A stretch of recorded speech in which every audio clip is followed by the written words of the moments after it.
A jolt and then you'll die.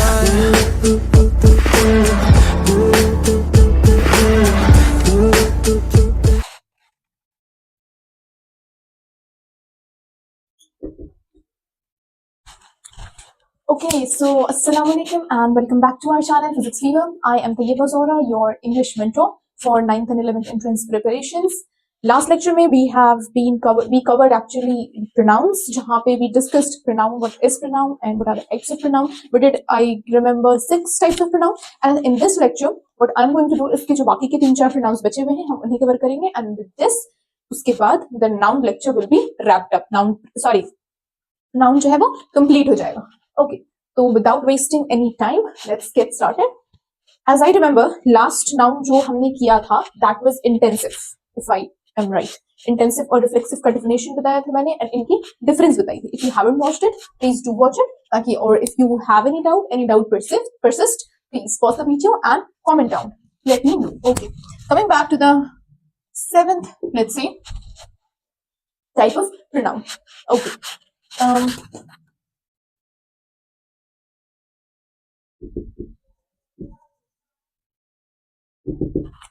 आज हम start करेंगे from indefinite pronoun. Okay, just a minute. What is indefinite? Indefinite से समझ में आ रहा है कि जिसके बारे में चीजें नहीं पता हो, ठीक है, जो कि स्पेसिफिक नहीं हो, डेफिनिट नहीं हो. इसके कॉन्ट्रास्ट में हम रिलेटिव प्रोनाउन ले सकते हैं जहां पर स्पेसिफिक चीजों को बताई जा रही थी. रिलेटिव में क्या था? Specific, personal. I am really sorry for the mistake. Personal pronoun में क्या था? हम स्पेसिफिक चीजों को स्पेसिफाई कर रहे थे या फिर पॉइंट आउट कर रहे थे, ठीक है, इंडिविजुअल्स को स्पेसिफिक चीजों को पॉइंट आउट कर रहे थे. ऑन द ऑपोजिट में हमारे पास इंडेफिनिट है, मतलब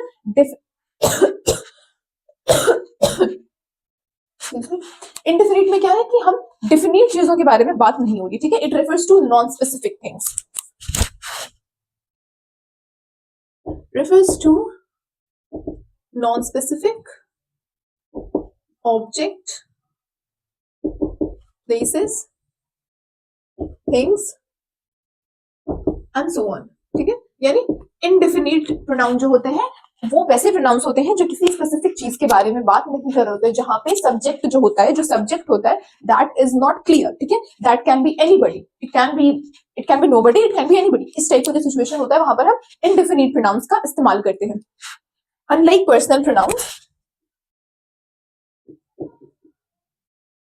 पर्सनल प्रोनाउन में हमने देखा था कि चीजें जो थी वो बिल्कुल डेफिनेट थी, जैसे ही, शी, दे. यहाँ पर डेफिनेट चीजों के बारे में बात हो रही थी, बिल्कुल पुख्ता थी वो बातें कि अच्छा ही मतलब वो, ठीक है, हमें पता है कि सब्जेक्ट कौन है, किसकी बात हो रही है. शी मतलब कौन है subject, it's going to be a girl. They मतलब it's going to be a group जिसका पार्ट ऑफ नहीं है आर. इसमें पता चल रहा था कि हम किन चीजों की बात कर रहे हैं, सब्जेक्ट कौन है. जो ऑपोजिट में इंडेफिनिट में हमें पता नहीं चलेगा कि सब्जेक्ट जो है who is the subject, what is the subject doing. Action तो हमें समझ में आ जाएगा but subject will be non specific, ठीक है.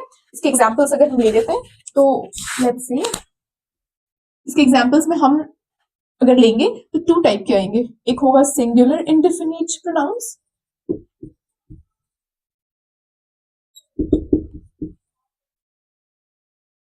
and the other one will be plural indefinite pronouns.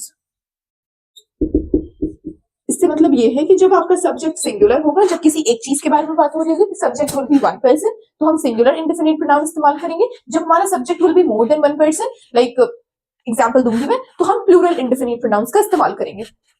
Okay, like for the time being हम इसे रब कर देते हैं. सिंगुलर इंडेफिनिट प्रोनाउन में सबसे पहले आएगा someone, somebody and something, ठीक है.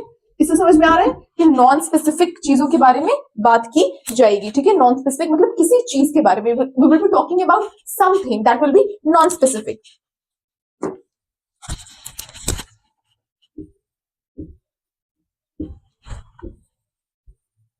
It refers to an unspecified object, things, places, etc. Just a moment for the interruption. Okay, so somebody, someone, something. It refers to an unspecified object. इसको मैं अगर मैं example दूँ इसका तो it will be better to understand. Somebody is standing at the door. ठीक है. Next example ले लेती हूँ मैं. Something is wrong with the coffee machine.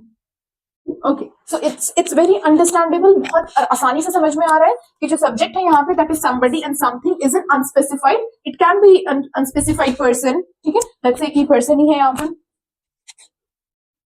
Etcetera की जगह हम पर्सन लिख देते हैं, ठीक है। तो यहाँ पर समझ में आ रहा है कि जो सब्जेक्ट है दैट इज अनस्पेसिफाइड, ठीक है, कोई है खड़ा, ठीक है, somebody standing at the door, कोई खड़ा है, you don't know who is that, कोई नहीं से पता है कि वो कोई कौन है, वो लड़का है, लड़की, आदमी, औरत है, या फिर कोई जानवर ही है, यू डोंट नो दैट, ठीक है, या फिर कोई चीज है, एनीथिंग इट कुड बी, तो somebody is standing at the door. दूसरा एग्जांपल है something is wrong with the coffee machine, आपको पता नहीं है कि प्रॉब्लम क्या है, कुछ तो मसला है, आप कहते हैं कुछ तो मसला है, इसमें कुछ तो मसला का क्या मतलब होता है कि मसला क्लियर नहीं है, तो उस केसेस में हम somebody, something and someone इस्तेमाल करेंगे। इसका अगर हम दूसरा एग्जाम्पल ले लें,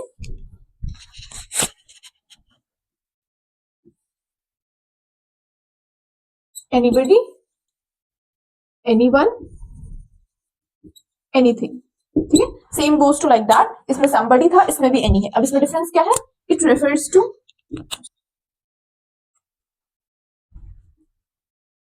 refers to any person, any object, anything in a question, or used or in negative or in a negative statement.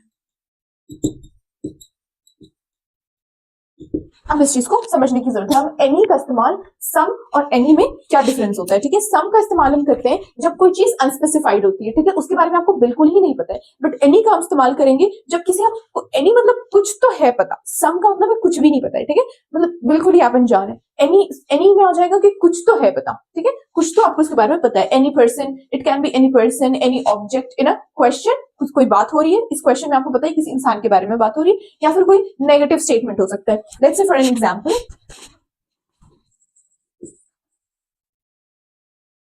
Anyone can join the club, ठीक है।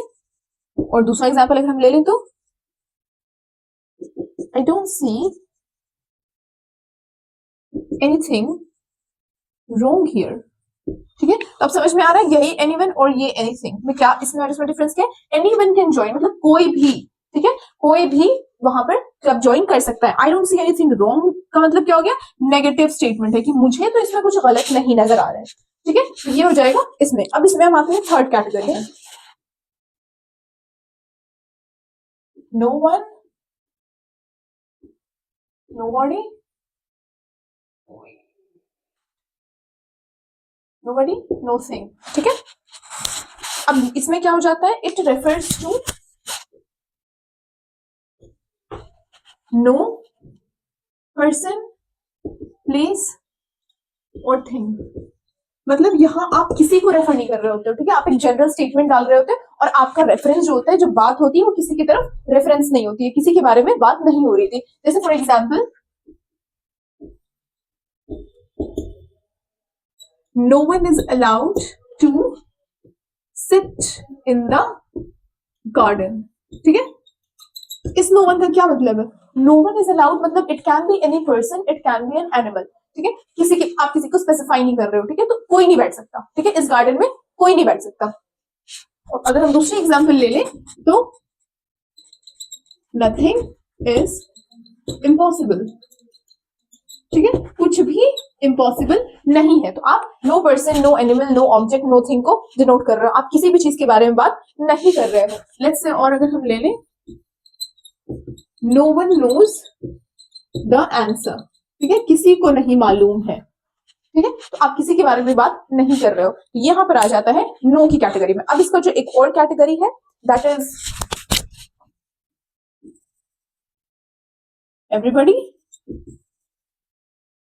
Everyone and everything. अब ये क्या रेफर कर रहा होता है, it refers to every person, पूरी पॉपुलेशन की बात हो रही होती है, जहां पर आप खड़े होकर के आप ये बात डालेंगे जिस पब्लिक में खड़े होकर के, तो वहां पर आप तमाम लोगों को बोल रहे होते हैं, ठीक है, पूरी पब्लिक जो वहां पर मौजूद होती है, या फिर जितने लोग आपको सुन रहे हैं या फिर सुन सकते हैं, उन तमाम लोगों के लिए मैसेज होता है। Let's say for an example, green friends,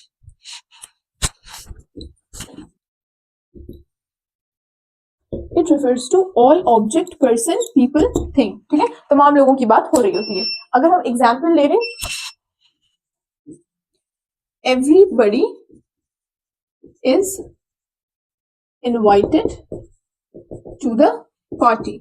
ठीक है, तो यहाँ पर क्या हो गया कि हमने सबकी बात कर ली, एवरीबडी इज इनवाइटेड। ठीक है, एवरी यहाँ पर जब मैं जहां पर यहाँ खड़े होकर के मैं आपके ग्रुप पर बोलूं कैमरे के सामने कि you everybody, you all are invited, या फिर let's say everybody is invited to the party और to this, to seminar, to any kind of thing, इसमें क्या हो जाएगा मतलब that everybody, I am talking about all, everybody in general, all the person, people, thing, animal, whatsoever. ठीक है, तो ये हो जाता है इनडेफिनिट प्रोनाउन, जहां पर आपके सब्जेक्ट क्लियर नहीं है। इसका अगर हम एक और एग्जाम्पल ले लें, ये हो जाएगा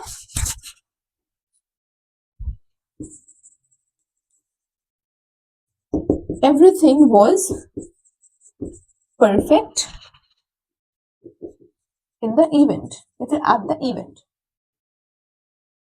ठीक है, everything was perfect at the event, event में तमाम चीजें क्या थी, बढ़िया थी, परफेक्ट थी। ठीक है, अब इसका एक लास्ट कैटेगरी होती है that each, either, neither। ठीक है, अब ये क्या होता है, इसकी कहानी क्या होती है, ये इंडिविजुअल लोगों को टारगेट करता है। ठीक है, इंडिविजुअल लोगों के बारे में बात कर रहा होता है। It refers to individual members of a group और चॉइसेस। ठीक है, कोई चॉइस है उसकी इंडिविजुअल, उसमें कुछ एक चीज चुननी है आपने, तो आप उसका इस्तेमाल करेंगे, या फिर ग्रुप ऑफ पीपल है तो उसमें इंडिविजुअलिटी दिखाने के लिए आप ईच, ईदर, नीदर का इस्तेमाल करेंगे। अगर हम इसका एग्जांपल ले लें एग्जांपल सेंटेंस में, तो वी कैन से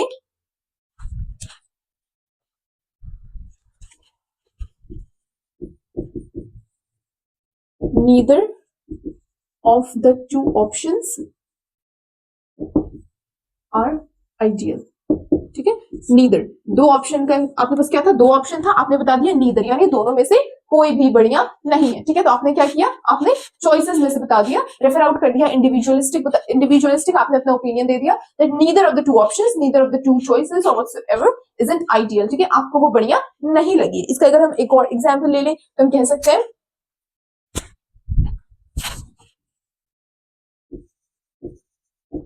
each of the students received a book। ठीक है, each, इससे पहले भी मैंने बताया था जब मैं आपको पढ़ा रही थी, रिलेटिव प्रोनाउन पढ़ा रही थी, या फिर I can not recall exactly, distributive पढ़ा रही थी मैं, यस डिस्ट्रीब्यूटिव पढ़ा रही थी मैंने बताया था कि ईच, ईदर, नीदर का काम क्या होता है, ये काम क्या करते हैं, इंडिविजुअल चीजों के बारे में बात करते हैं रादर देन ग्रुप में। ठीक है, आप एक्नॉलेज कर रहे होते हो कि वो ग्रुप का पार्ट है जो कि डिस्ट्रीब्यूटिव में होता है। यहाँ पर क्या है कि आप इंडिविजुअल चॉइसेस को रेफर कर रहे होते हो, इंडिविजुअल ग्रुप में से इंडिविजुअल लोगों को आप रेफर कर रहे होते हो। जैसे दो ऑप्शन था हमारे पास, टू ऑप्शन में से नाइदर, दोनों में से कोई भी बढ़िया नहीं है। Each of the student received a book, मतलब जितने भी तमाम स्टूडेंट्स हैं उनमें से सबको किताबें मिली है।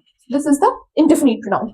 समझ आ गया कि इसमें तमाम सारे एग्जांपल्स में यू माइट हैव नोटिस्ड कि जितने भी एग्जांपल्स मैंने दिए इसमें subject isn't clear, subject is not being specified. ठीक है, इंडेफिनिट प्रोनाउन का ओके, सो इससे समझ में आ गया तमाम एग्जांपल से, you might have understood the point कि इंडेफिनिट प्रोनाउंस क्या होते हैं। इसमें कहीं पे भी सब्जेक्ट इजंट क्लियर। ठीक है, सब्जेक्ट जो है वो क्लियर, सब्जेक्ट के बारे में क्लियर इंफॉर्मेशन नहीं दी गई है। It can be anybody. ठीक है, it can be any person, no person, और may be let's say all person. ठीक है, इस तरह से सब्जेक्ट को डिवाइड किया गया है। तो this is all about singular indefinite pronouns. अब हम आएंगे प्लूरल इंडेफिनिट प्रोनाउंस में। Okay, so let's come to the plural indefinite pronouns क्या होते हैं।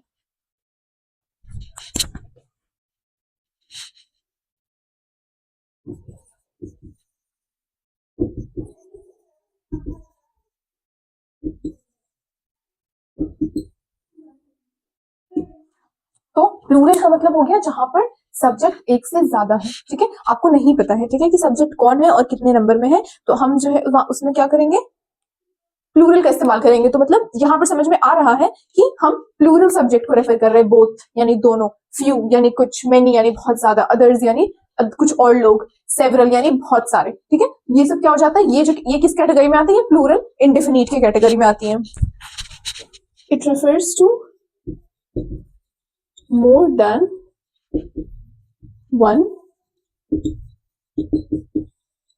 object, person or thing। ये तो क्लियर है ही, ये एक से ज्यादा इनका जो सब्जेक्ट होता है, it refers to more than one subject, मतलब one, it can be a person, it can be a object, it can be a thing, ठीक है। तो it refers to more than one object, one person और thing. Like let's say for example,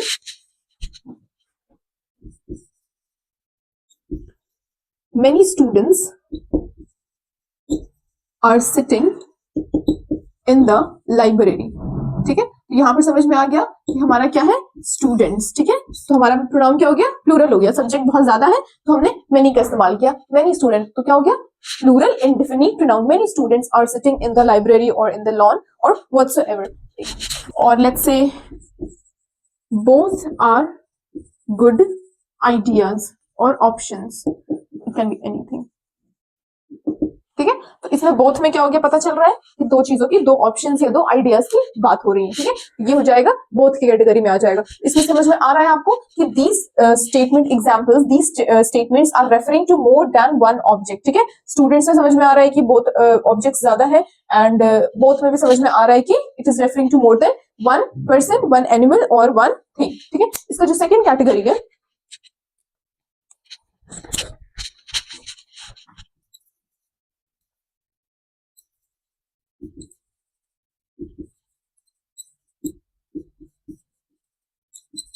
okay, so this is the second type, जिसमें क्या हो जाएगा, it is talking about all, any, more, most, none. ये भी क्या हो जाता है, ये भी प्लूरल इंडेफिनिट के कैटेगरी में आता है। I just forgot to mention one, ठीक है। तो ये सब क्या हो जाता है, ये सब इट कैन बी सिंगुलर और plural depending on the context.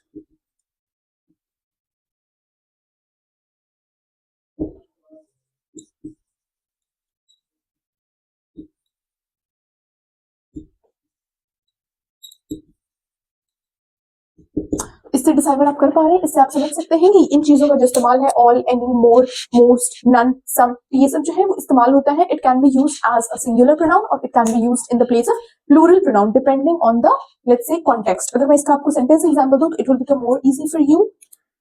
Let's say all of the cake is gone, ठीक है। ये मैंने एक एग्जांपल दिया। Let's say for the other example, all of the students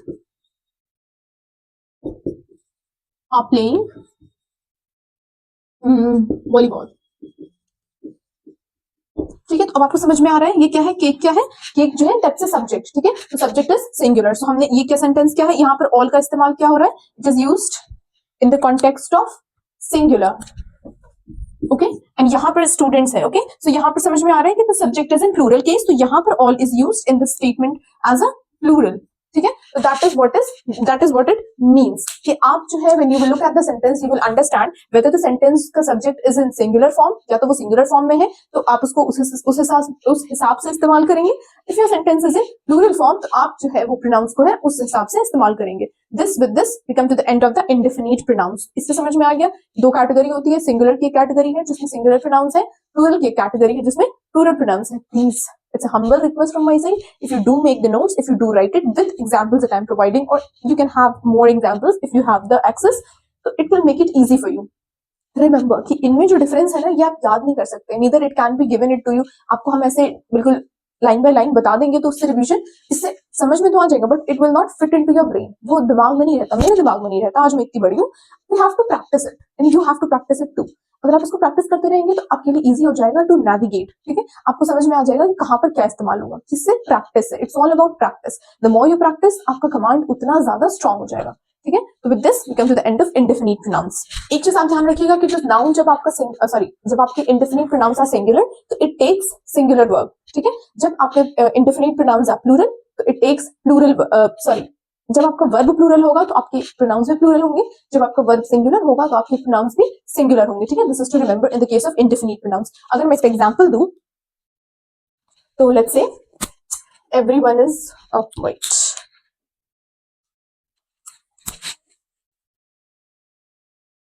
everyone is welcome, many are called, ठीक है। तो समझ में आ रहा है इसका जो वर्ब है, इसकी जो दैट इज, इसमें सिंगुलर है एंड इसमें प्लूरल है। सो मेक श्योर कि जब आपका when your pronouns are singular तो आपके वर्ब भी सिंगुलर होंगे, when your pronouns are plural तो आपके वर्ब भी प्लूरल होंगे। एवरीवन क्या था, प्लूरल सिंगुलर था, many came in the category of plural, okay. So this is all about the indefinite pronouns. इसके बाद हम we'll come to the next type. Okay, so we come to the other type of pronoun, that is interrogative. Interrogative pronoun से समझ में आ रहा है, हमें पता है, वी ऑल आर अवेयर कि इंटरोगेटिव प्रोनाउंस, इंटरोगेटिव वर्ड का मतलब क्या होता है, it comes from the word interrogation. Interrogation is to ask questions, to inquire, मतलब मैं आपसे कोई सवाल कर रही हूँ, मैं आपसे इंक्वायरी कर रही हूँ, that comes under the category of interrogation. ठीक है, इंटरोगेशन मतलब इंक्वायरी करने वाली वर्ड्स जो होते हैं उनको हम इंटरोगेटिव प्रोनाउंस कहते हैं. अगर हम इसकी डेफिनेशन दें, you can say it is used to ask questions and it usually begins with a question.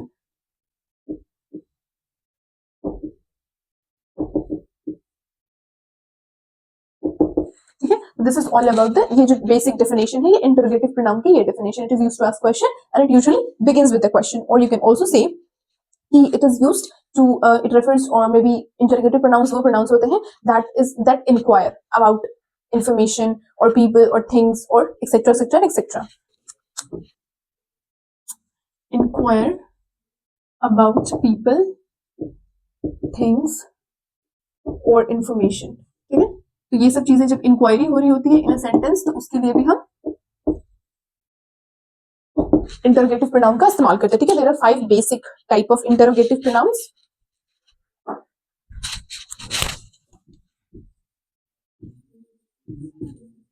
Basic कह लो या मेन कह लो, main types of interrogative pronouns. अब वो क्या है, let me write it with a different pen. Who, whom, whose, which, what. These are the 5 basic or let's say main type of interrogative pronouns. ठीक है, when we हम जब relative pronoun कर रहे थे तो हमने who, whom और whose को किया था. उससे you might remember, if you have watched the video, if you have seen the video, तो आपको remember, you might be remember, you might be able to recall, आपको याद करने में आसानी होगी कि who, whom और whose हमने कर लिया था, which और that we will do it today. मतलब ऐसे I'll do who, whom और whose भी हम करेंगे, but I'm just telling you कि जिन्होंने वो वीडियो देखी थी उनके लिए अभी मैं दोबारा बताऊंगी तो उनके क्या हो जाएगा, that will strike in their mind, उनके लिए easy हो जाएगा to understand. Okay, starting with who, it refers to people. ठीक है, people let's say refers to a person or people. Person याद रखिएगा, person is a singular noun, people is its plural. ठीक है, person जब हम कहते हैं a person यानी single person, people is the plural word. ठीक है, यानी we are referring to many person. तो हम क्योंकि many, we don't use one and many, तो हम people इस्तेमाल करते हैं. तो who का इस्तेमाल बता दिया था मैंने, it refers to a person or a like refers to a person or people. ठीक है, इसका एग्जाम्पल अगर हम ले लें तो let's say कि who is standing there or who is going to come next, who is going to meet me. ठीक है, ये सब एग्जाम्पल्स हो जाते हैं जिससे it refers to always, who always, let me add it, who always, I am writing it with a black to put emphasis here. ठीक है, इसको हाईलाइट करने के लिए मैंने ब्लैक से लिखा है. Always refer to a person और पीपल. ठीक है, लिविंग बींग्स की ये बात करेगा, ऑलवेज हु. अगर हम इसका सेंटेंस एग्जाम्पल ले लें, you can say who is coming to the party. ठीक है, who is coming to the party, मतलब इंसान की ही बात हो रही है यहाँ पे. ठीक है, people और person की ही बात हो रही है. अब इसके बाद आता है whom. whom का हम इस्तेमाल करते हैं, it also refers to a person or people. ठीक है, but usually as the subject of the verb. एक चीज को, ये चीज याद रखनी है. ठीक है, मैंने बताया था लास्ट टाइम भी when we are doing relative pronoun कि sorry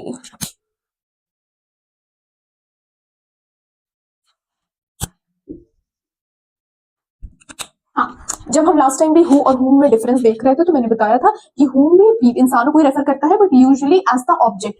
whom is always used in the place of object, always used in the place of an object. ठीक है, हमेशा whom जो होगा that will always answer, whom एक question है तो इसका आंसर कह लो, it will always lie in the place of object. और वहीं पर who always the subject, यही डिफरेंस होती है who और whom में, ठीक है, please remember that. Who is used as a subject of the sentence and whom is always used in the place of object, यही difference होती है। refer to both the words are referring, both the pronouns are referring to humans only, to people only, but the major difference क्या होता है, who is used for the subject of the verb, जो verb का subject है, who is doing the action, and whom is used as the object, who is the receiver of the action। Let's say for an example,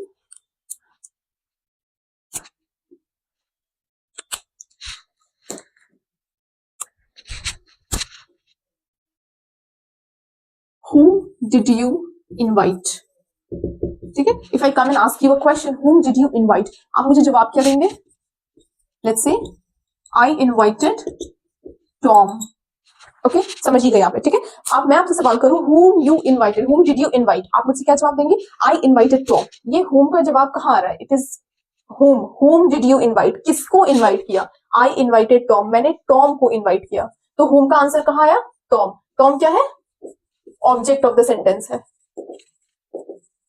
ठीक है, और आई क्या है, subject है, ठीक है, तो समझ में आ रहा है, whom is usually the object of the verb, usually का it's always the object of the verb, यही डिफरेंस होता है। अब लेट्स से ये था who is coming to the party, अगर if I answer to this question, let's say Sarita is very boring name, I mean no offense, but let's say use a different name, let's say Shannon is coming to the party, ठीक है, who क्या है, who is the, who का जवाब क्या आया, मैंने तुमसे सवाल किया, मैंने आपसे सवाल किया who is coming to the party, party में कौन आ रहा है, what will you say to me, Shannon आ रही है पार्टी में, Shannon is coming to the party, तो who का आंसर कहाँ आया, Shannon, who का आंसर की जगह पे क्या इस्तेमाल किया मैंने, Shannon, Shannon क्या है, Shannon is the subject of the verb, ठीक है, वर्ब क्या हो रहा है, कमिंग, एक्शन क्या है, कमिंग, कौन कर रहा है कमिंग, शैनन कर रही है, तो Shannon became the subject of the word, तो this is the difference between who and whom, ठीक है, एक जो है वो सब्जेक्ट ऑफ द वर्ड के तौर पर इस्तेमाल होता है and the other one is used as the object of the verb. अब अगर हम हुज के लिए इस्तेमाल करें, whose it refers to ownership और पोजेशन, बता दिया था मैंने लास्ट में भी when we were doing relative pronouns कि ओनरशिप या फिर पोजेशन बताने के लिए हम हुज का इस्तेमाल करते हैं, ठीक है। एग्जाम्पल अगर मैं ले लूं,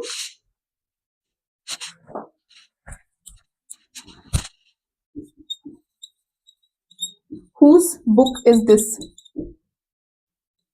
ठीक है, let's say this is the question, whose book is this, किसकी किताब है ये, ठीक है, मैं तुमसे सवाल करती हूँ whose book is this, तुम मुझे जवाब देते हो this is let's say Ellie's book, ठीक है, whose book is this, whose, इसका जवाब में क्या दिया, तो सवाल क्या था, whose, किसका बुक है ये, किसकी किताब है ये, इसके जवाब में तुमने मुझे क्या दिया, this is Ellie's book, LA की किताब है ये, ठीक है। जब when we are doing noun, तो मैंने बताया था possessive case की मैंने बात करी थी वहां पे, तो मैंने बताया था कि एलेज के बारे में और all about apostrophe s and stuff, तो if you haven't seen that please do see that so you can understand। तो यहाँ पर क्या हो गया, whose का जवाब हमने एलेज से दिया, किसकी किताब है, एलेज की किताब है, ठीक है, तो यहाँ पर क्या बात हो रही है, पोजेशन की बात हो रही है, पोजेशन क्या है, एले की पोजेशन है उसकी किताब, ठीक है, और क्योंकि since it's a living being तो हम अपॉस्ट्रोफी एस लगा देंगे, ठीक है, तो दिस इज एलेज बुक, ठीक है, तो whose का इस्तेमाल किस लिए हो रहा है, it is referring to ownership और पोजेशन, किसी की सामान है, किसी की चीज है, उसको रेफर करने के लिए whose का इस्तेमाल करते हैं। अब हम आते हैं which पे, just a minute,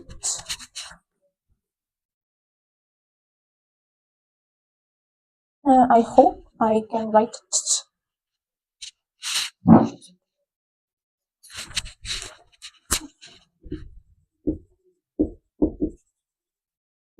it refers to choice between specific set of things, ठीक है, एक स्पेसिफिक सेट ऑफ चीजें आपको दी गई है, ठीक है, आपके पास किताबें हैं, ठीक है, आपके पास स्पेसिफिक वीडियो गेम में स्पेसिफिक सेट ऑफ थिंग्स हैं जिसमें से आपको चूज करनी है, तो उसके लिए आप विच का इस्तेमाल करेंगे। जैसे लेट्स से कि मैंने एक नई ड्रेस खरीदी, ठीक है, I am standing in a shopping mall with my friend and I say to her, like I show to her, मैं उसे दो ड्रेस दिखाती हूँ, लेट्स से, ठीक है, और लेट्स से कि मैंने दो मार्केट लिया है, ठीक है, तो I will ask you which is looking more nice or which do you think should I buy, और लेट्स से कि मतलब क्या हो रहा है, ये स्पेसिफिक सेट ऑफ थिंग्स है जो मैंने तुम्हारे सामने प्रेजेंट करी है, क्या इसमें से तुम्हें चूज करनी है, ठीक है, उसके लिए हम विच का इस्तेमाल करेंगे। It refers to choice between specific set of things. अगर हम इसकी एग्जाम्पल ले लें, विच इज योर बुक, ठीक है, मतलब मैं तुमसे there are pile of books जो रखी हुई है, इसमें से मैं सवाल करूं तुमसे विच इज योर बुक, और लेट्स से मैं यहाँ पर इस्तेमाल कर लेती हूँ विच इज योर पेन, ठीक है, I have this set of pen, ठीक है, स्पेसिफिक सेट ऑफ पेन है मेरे पास, लेट्स से इसमें से मैं तुम्हें दिखा के कहूँ या फिर ये रखी हुई है, I ask you which is your pen, ठीक है, मतलब कौन सी पेन इसमें से तुम्हारी है, ठीक है, आप कहेंगे कि the black one is mine और let's say the red one is mine. इससे क्या हो रहा है, आप स्पेसिफिक सेट ऑफ थिंग्स में से चूज कर रहे हैं, ठीक है, उसको बताने के लिए we use the word which. Clear. Last आता है व्हाट। यहां मैंने बताया था it is used to inquire about information, ठीक है, तो व्हाट का इस्तेमाल हम इंफॉर्मेशन निकालने के लिए ही करते हैं, ठीक है, इट रेफर्स टू इंक्वायरी। आप किसी चीज के बारे में इंक्वायर कर रहे हो, कोई इंफॉर्मेशन आपको चाहिए, तो उसके लिए हम व्हाट का इस्तेमाल करते हैं। Okay, it refers to information about things, people और एब्स्ट्रैक्ट आइडियाज, मतलब वो चीजें जो आपको नहीं पता होती है उनके बारे में जब आपको इन्फॉर्मेशन चाहिए होता है तो आप व्हाट का इस्तेमाल करते हैं, ठीक है। जैसे लेट्स से कि देयर इज दिस, कुछ पड़ा हुआ है जमीन पे, मैं सवाल करूं what is that, what is this, what is your name, तो क्या हो गया, इंक्वायरी कर रहे हैं आप about certain things that you don't know, जो आपको नहीं पता है, आप इस बात से महरूम है, आपको इन्फॉर्मेशन नहीं है, तो वो एब्स्ट्रैक्ट चीजें हैं, लेट्स से, ठीक है, what is this, what are you talking about, आपको नहीं समझ में आ रहा है, ठीक है, लेट्स से मेरी बात आपको नहीं समझ में आ रही है, तो आप मुझे सवाल करेंगे what are you talking ma'am, what are you talking about, और professor what is the professor talking about, और what are you talking about, abstract चीजें आपको नहीं समझ में आ रही है, ठीक है, तो आप व्हाट का इस्तेमाल करेंगे। फिर आपको कोई इन्फॉर्मेशन चाहिए about a person, about some people, तो आप कहेंगे क्या, what is his name, what is her name, what are their name, और व्हाट आर यू स्टडीइंग, और what are where like let's say what do you want to drink, ठीक है, what do you prefer, tea और coffee. तो what का इस्तेमाल हम इसलिए करते हैं टू एक्सट्रैक्ट इंफॉर्मेशन निकालने के लिए about any person, about some people, about things, about abstract ideas. Example अगर ले लें, तो लेट्स से मैं आपसे सवाल करूं व्हाट इज योर नेम, ठीक है, इससे क्लियर हो जाता है कि एब्स्ट्रैक्ट, आपको नहीं पता है मेरा नाम, तो आप मुझसे सवाल करिए what is your name, I tell you my name is Taiyaba Sora, ठीक है। तो this is all about interrogative pronoun. Interrogative pronoun में दीज आर द 5 बेसिक और let's say main type of interrogative pronoun होती है, ठीक है। डिफरेंस, सबकी डिफरेंस मैंने बता दी, हु होम बता दिया, which, whose and what, whose, which and what, okay. So with this interrogative pronoun complete हो गया। Let's come to the second, the another pronoun.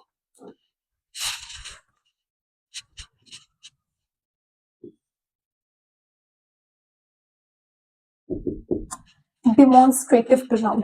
Okay, अब हम आते हैं डिमॉन्स्ट्रेटिव पे। डिमॉन्स्ट्रेट कर रहा है, ठीक है, आप कोई चीज स्पेसिफिक चीजों के बारे में बात कर रहे हैं। Let's say before that, let's say this is me, I am standing here and there is a tree, ठीक है, तो and let's say I am standing here again, whatever, please don't look at my art, it's very poor. I am standing here, there is this tree, तो मैं क्या बोलूंगी, this is a tree, ठीक है, but थोड़े दूर पे tree है, ठीक है, तो मैं क्या बोलूंगी, दैट इज अ ट्री, मतलब this is a tree, that is a tree, ठीक है, दिस दैट। अब मान लो यहीं पे there are like many trees, ठीक है, यहाँ पे भी देयर आर मेनी ट्रीज, ठीक है, तो अब मैं क्या बोलूंगी, नजदीक में ही खड़ी हूं, I will say these are trees, बोलूंगी मैं, यहां पे मैं क्या बोलूंगी, दोज आर ट्रीज, ठीक है, दूर में है, प्लूरल है और दूर में है, बस डिमॉन्स्ट्रेटिव का इतना ही काम होता है, डिमॉन्स्ट्रेट करना, ठीक है, स्पेसिफिक चीजों के बारे में बताना। डिमॉन्स्ट्रेटिव प्रोनाउन कौन से प्रोनाउन होते हैं, specific, they talk about, it is used to refer to specific object, place और थिंग, ठीक है, it is used to point to specific person, things और place। स्पेसिफिक चीजों के बारे में बात करने के लिए हम डिमॉन्स्ट्रेटिव प्रोनाउन का इस्तेमाल करते हैं, ठीक है। इसमें से क्लियर हो जाएगा कि there are 4 main types of demonstrative pronoun, ठीक है, वो क्या है, वो है दीज, दिस, दैट, दोज। अब समझना क्या है, दिस हम कब इस्तेमाल करते हैं, सिंगुलर और क्लोजर चीजों के लिए, ठीक है। दीज हम कब इस्तेमाल करते हैं, प्लूरल और क्लोजर ऑब्जेक्ट्स के लिए। दैट हम इस्तेमाल करते हैं सिंगुलर और फार ऑब्जेक्ट्स के लिए। दोज हम इस्तेमाल करते हैं for plural and for. This और दैट में डिफरेंस समझ पता है। दिस हम इस्तेमाल करते हैं जो हमारे नजदीक होती है, things that are closer to us, उसके लिए हम दिस इस्तेमाल करते हैं। दैट हम इस्तेमाल करते हैं उन चीजों के लिए जो हमारे हमसे दूर होती है, ठीक है, which is far from the speaker, ठीक है, उसके लिए हम दैट इस्तेमाल करते हैं। अब वहीं पे if the subject is singular, जैसे यहाँ पर एक ट्री थी तो मैंने बोला दिस इज अ ट्री, एक से ज्यादा ट्री हो गई तो मैंने क्या बोला, दीज आर ट्रीज, ठीक है। तो जब आपका सब्जेक्ट सिंगुलर है और नजदीक में है तो हम दीज का इस्तेमाल करेंगे। जब आपका सिंगुलर सब्जेक्ट प्लूरल है और फिर वो दूर में है, वो नजदीक में नहीं है, तो हम दैट, दोज का इस्तेमाल करेंगे। Let's make it more clear. Okay, coming back to it, this, that, these, those, these are the four main types of demonstrative pronoun, ठीक है। अगर हम इसको ये ले लेते हैं, इसको हम मतलब लाइक लेट्स डिफाइन इट, तो दिस का हम यूज करते हैं used when the speaker is closer to the object, ठीक है। दिस का इस्तेमाल हम कब करते हैं, मैंने बता दिया, when the speaker is closer to the object या things, या फिर things जो है वो स्पीकर के क्लोज है।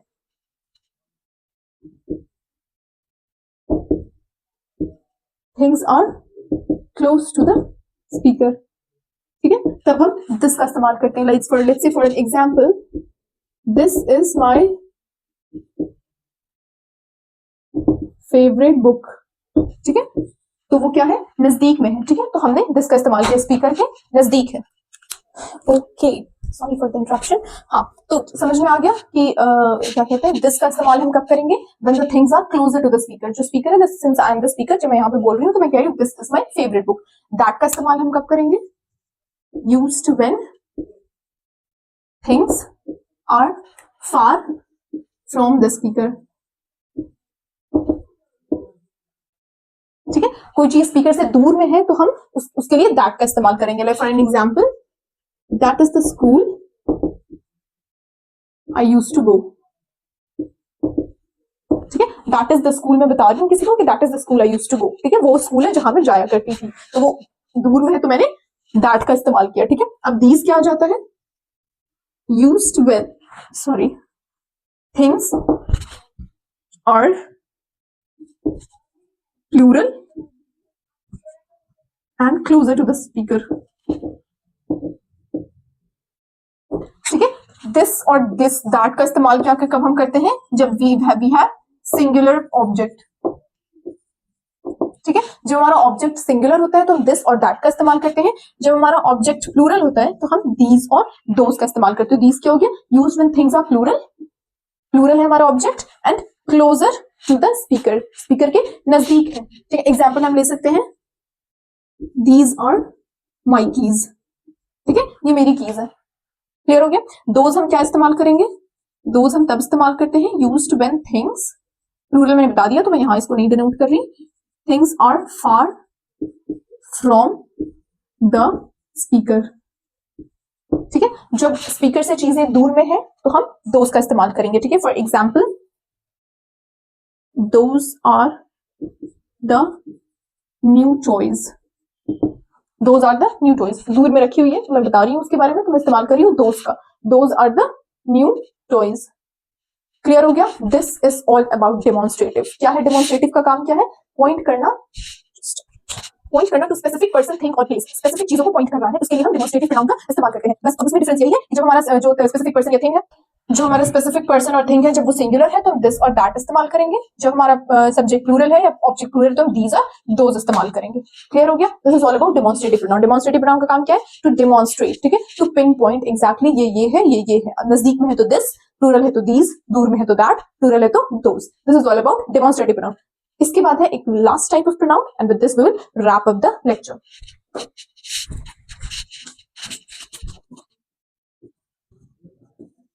रेसिप्रोकल प्रोनाउंस क्या होते हैं, ठीक है, रेसिप्रोकल जो है लास्ट प्रोनाउन। रेसिप्रोकल का मतलब होता है एक दूसरा, रेसिप्रोकेट। आपने मुझे कुछ बोला, if I speak back to you on that matter, किसी भी बात को लेकर के आप मुझसे बात कर रहे हैं, let's say A is talking to B, ठीक है, ए जो है वो बी से बात कर रहा है and B is talking to A, B भी ए से बात कर रहा है, तो क्या हो रहा है, ए भी बी से बात कर रहा है, बी भी ए से बात कर रहा है, तो दिस इज रेसिप्रोकल, ठीक है। व्हेन ए इज आल्सो, मतलब मैंने एक एग्जांपल दिया है, लेट्स से कि two person are talking to each other, तो मतलब ये हो जाता है, ठीक है। तो क्या हो जाएगा, एक इंसान, मैं आपसे बात कर रही हूँ, आप मुझसे बात कर रहे हो, that is denoted under the category of reciprocal pronoun. अगर मैं इसका एग्जैक्ट डेफिनेशन दूं तो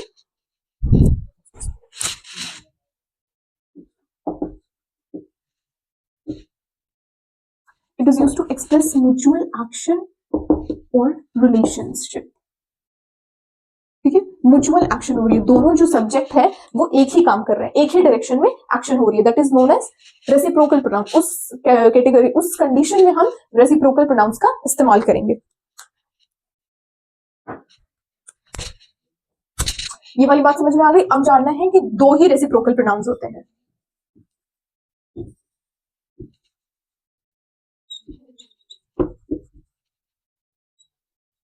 वो क्या होता है, एक होता है वन अनदर, दूसरा होता है ईच अदर, ठीक है। रेसिप्रोकल प्रोनाउंस का सिर्फ दो ही टाइप होता है, that is one another and each another, one another and each other, ठीक है। अब दोनों में डिफरेंस क्या होता है, ईच अदर हम इस्तेमाल करते हैं when there are two people, ठीक है। जब दो लोग होते हैं तो हम ईच अदर का इस्तेमाल करते हैं। When there are more than two people,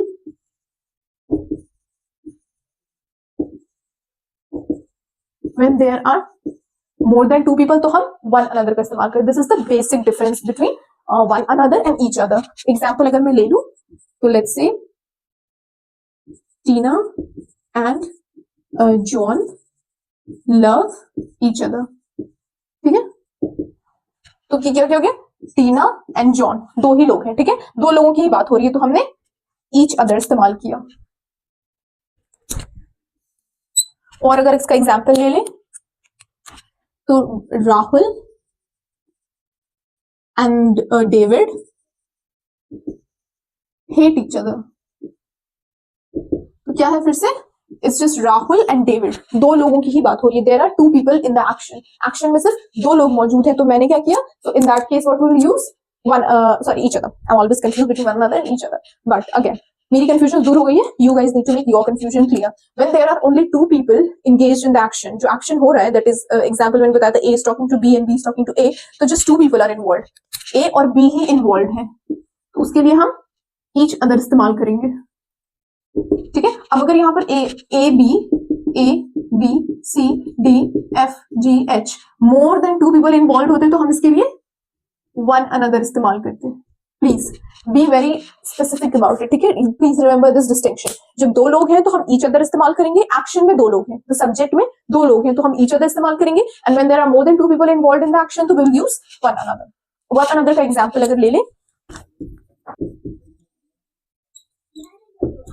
the prisoners are blaming one another, ठीक है। तो prisoners है यानी more than two people are involved, more than two people are involved, तो मैंने क्या किया, मैंने one another इस्तेमाल किया। another example ले लें तो the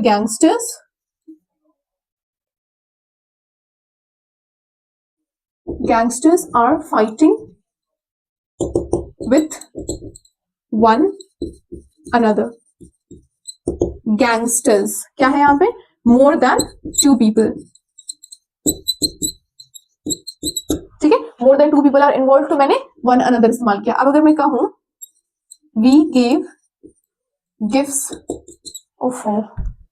we gave each other gifts, ठीक है। तो we मतलब two people, वी मतलब टू पीपल, ठीक है, तो मैंने क्या किया, ईच अदर इस्तेमाल किया। सो this is the basic difference. Reciprocal pronoun में क्या होता है, म्यूचुअल एक्शन हो रहा हो या फिर म्यूचुअल कोई बात हो रही हो, the action that is happening in the sentence is related to two people, और वो म्यूचुअल हो। टू पीपल, अगर if two people are involve तो हम इसके लिए वन ईच अदर इस्तेमाल करेंगे। अगर एक्शन दो लोगों से ज्यादा के बीच में हो रही है, the action is happening between more than two people, तो उसके लिए वन अनदर इस्तेमाल करेंगे। Always remember, mutual, always mutual होना चाहिए एक्शन, ठीक है, अगर मैं आपसे कह रही हूँ तो आप मुझसे कह रहे हैं, या फिर मैं अगर 4 लोगों के बीच में बात कर रही हूँ या कुछ भी, एनीथिंग इज हैपनिंग, तो वो चारों एक दूसरे में इन्वॉल्व है। तो वैसे में म्यूचुअल होना चाहिए, मतलब the action should be happening in the same sequence. ठीक है, ये नहीं कि कोई एक कोई और कर रहा है, एक कोई और कर रहा है, एक कोई और, वैसे केस में हम रेसिप्रोकल प्रोनाउंस का इस्तेमाल नहीं करेंगे। इट शुड बी वो गिव एंड टेक वाले हालात होने चाहिए, तो हम रेसिप्रोकल प्रोनाउंस का इस्तेमाल करते हैं। Two important type of reciprocal pronouns, basically important क्या, 2 ही टाइप ही होते हैं, one another and each other. बहुत बेसिक चीज है, आप हमें समझ नहीं होती क्योंकि हमें पता नहीं होता है कि हमें वन अनदर कहाँ इस्तेमाल करना है, हमें ईच अदर कहाँ इस्तेमाल करना है, तो बस ये डिफरेंस है। Each other, 2 people, one another, मोर देन 2 पीपल, इतनी सी ही बात है। ठीक है, अब अगर आपको एक्सरसाइजेस मिलेंगे, you can look at the subject, you can look at the sentence and make it out whether the subject is related to 2 people or is it related to more than 2 people. Agar if it's related to more than 2 people, so you will use one another, and if it's related to more than like related to less than 2 people or it's just 2 people, then you'll use each other.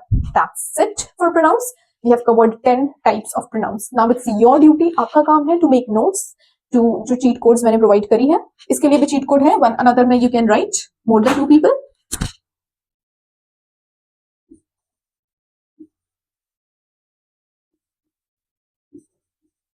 More than 2 people, each other के लिए you can write 2 people, one another के लिए मोर than 2 people. इतना लिख लेंगे, clear हो जाएगा। इतनी लंबी चौड़ी सेंटेंस लिखने की जरूरत भी नहीं पड़ेगी, just write it in 2 words और मोर देन 2 वर्ड्स ऐसे करके you can make it clear कि one another each other difference क्या। हाँ, please do mention the examples ताकि आपको अंडरस्टैंडिंग जो है वो ज्यादा क्लियर हो जाती है। When you get the examples तो उसको समझने में it makes it easier.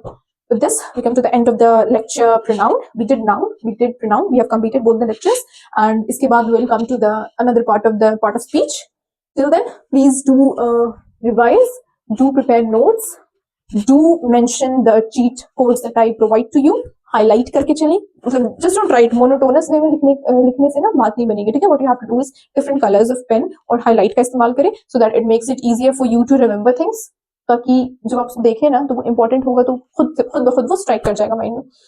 And yep, that's it.